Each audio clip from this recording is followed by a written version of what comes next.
গাজী বুরহানুদ্দিনের মাজার সিলেট বিভাগের প্রথম মুসলমান বুরহানুদ্দিনের সমাধি।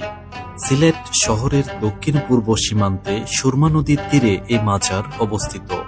বাংলার প্রথম মুসলমান বুরহানুদ্দিন, হয়তো তারই কোরবানির বদৌলতে আজ আমরা মুসলমান। ১৩০০ সনের দিকের ঘটনা। গৌরগোবিন্দের রাজ্য। রাজ্যে তখন গরু জবাই নিষিদ্ধ। নিরীহ মুসলমান বুরহানুদ্দিন নিঃসন্তান। মানত করলেন সন্তান হলে গরু কুরবানি করবেন। আল্লাহ তাআলা সন্তান দিলেন। মানত পুরা করার জন্য গরু কুরবানি দিলেন। কিন্তু জবাই নিষিদ্ধ হওয়ায় কিছু গোশত বক্ষণের পর পুরোটাই মাটির নিচে চাপা দিয়ে দিলেন। কিন্তু একটা কাক গর্ত থেকে একটা হাড্ডি বের করে গৌরগোবিন্দের যাত্রাপথে ফেলে দিলেন।